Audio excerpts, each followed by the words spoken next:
Doctors provide us knowledge and comfort sometimes at our darkest moments. The relationship we have is often built on trust and respect. Tonight, we learn how that trust has been violated. A new investigation revealing thousands of cases of sexual abuse by doctors. It's a shocking tale on par with some of the most infamous abuse scandals in our nation's history. Here's ABC's chief investigative correspondent, Brian Ross. It happened in a hospital room after minor surgery as she regained consciousness and her doctor leaned over. I remember him kissing me on the lips and then physically manipulating my hand to basically rub him first through his scrubs, but I do believe there was then actual contact. And he told me at that time, when I was very hazy, he said, "It's okay, this is just how we wake you up." Erin Vance of Oregon is one of the thousands of women in this country who have been sexually abused by their doctors, now coming forward to speak about what has been largely unspoken. I was completely at the actual mercy of whoever was there. And it turned out that the person who was there was a serial predator doing this to countless other women. Her doctor, the anesthesiologist, Count one, sex abuse in first degree. Dr. Frederick Field, was sentenced to 23 years in prison for assaults on at least 12 women. I keep going back to do no harm aspect of the Hippocratic Oath. But across this country, in hospitals and doctors' offices in every state, that oath is being violated. And only now is the scale of the problem becoming known. It's treated with a sort of secrecy that we don't see in other arenas when we're talking about allegations this serious. For the last year, an investigative team at the Atlanta Journal-Constitution, the investigator will tell the victim, you should file a report. has been working to remove the veil of secrecy around the medical profession. It's never been widely acknowledged as a significant problem. The paper's investigation unfolded much like that of the Boston Globe, highlighted in the movie Spotlight, as it uncovered widespread sexual abuse by Catholic priests and efforts by the church to cover it up. Show me the church manipulated the system so that these guys wouldn't have to face charges. Show me they put those same priests back into parishes time and time again. Show me this was systemic, that it came from the top down. With doctors, the Atlanta Journal-Constitution put together a first-of-its-kind compendium of more than 2,400 documented cases over the last 16 years of doctors who have sexually abused their patients. And more than half were able to keep their licenses to practice. Carrie Teagarden was the lead reporter. Some of these doctors are the most prolific sex offenders in the country, with hundreds and in some cases thousands of victims. Many of those accused have gained nationwide prominence. At Mount Sinai Hospital in New York City, Dr. David Newman was head of clinical research in the prestigious hospital's emergency room, lecturing other doctors on ethics and openness in doctor-patient relationships, as in this address at the University of Virginia. They believe in us, they have faith in us, it's almost religious.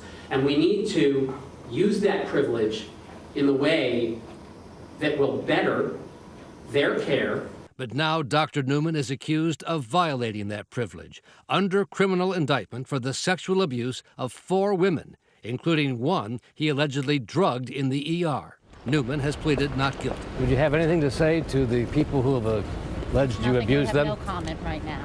Newman's license has been suspended, and he no longer works at his hospital. And unlike his case, prosecutors say patients who become victims are often hesitant to file complaints against doctors. I felt ashamed. I took it on myself initially and said, no, it just had to be a dream. I felt like people wouldn't believe me, you know? I mean, for the same reasons that I didn't believe that it could happen, I thought, well, who would believe that?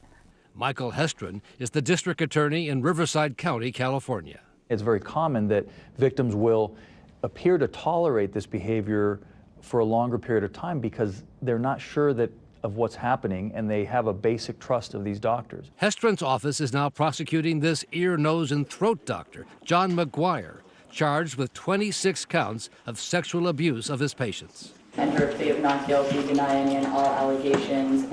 According to court documents in a civil lawsuit, McGuire claimed he was examining one female patient as he, quote, reached into the collar of plaintiff's shirt, palpated her breasts, and touched her nipples with an ungloved hand. Another patient claims McGuire had to inspect, quote, a rash near her vagina. McGuire proceeded to examine and inspect plaintiff's pelvic area and parted her labia with his ungloved finger. McGuire's now being held in jail on a $3 million bond. The allegations are deadly serious, that this individual really was preying upon victims, and one of our main goals was to make sure that there were no more victims. But many doctors get off easy, including the one who lives in this house in Hemet, California. Dr. David Mata, once praised in Congress as a great humanitarian, pleaded guilty in 2011 to 6 felony counts of sexual acts with patients, but received only probation, no prison. When we went to see Dr. Mata, he refused to show his face, but maintained his innocence. Did you abuse your patients? No. You deny that? I have to, no, I'm not going to make any comment on that because you're going to twist things. I'm not going to twist things. You're hiding behind a door here. I want to ask you, did you violate your oath? Did you violate those patients? I'm going to make no comment on that. From the time of his arrest, it took the California Medical Board 3 years to revoke Dr. Mata's license, and he's now eligible to reapply for it, although he says he has retired. We found that there is a desire to try to return doctors to practice if we can. Doctors are needed. You know, it costs a lot of money to make a doctor. And so there's a sense that we want to try to rehabilitate them if possible. Even after allegations that are substantiated of sexual misconduct? Correct. Those who are in charge of licensing physicians have a belief that they can be safely returned to exam rooms. Doctors are about healing and helping, and he did the exact opposite, time and again. In Dr. Mata's case, he had little to say to his victims. Do you offer an apology to your patients? I empathize with everyone going But do through you offer an apology to those patients who you are pleading guilty to abusing? I don't know what to say, sir. For Nightline, Brian Ross, ABC News, Hemet, California.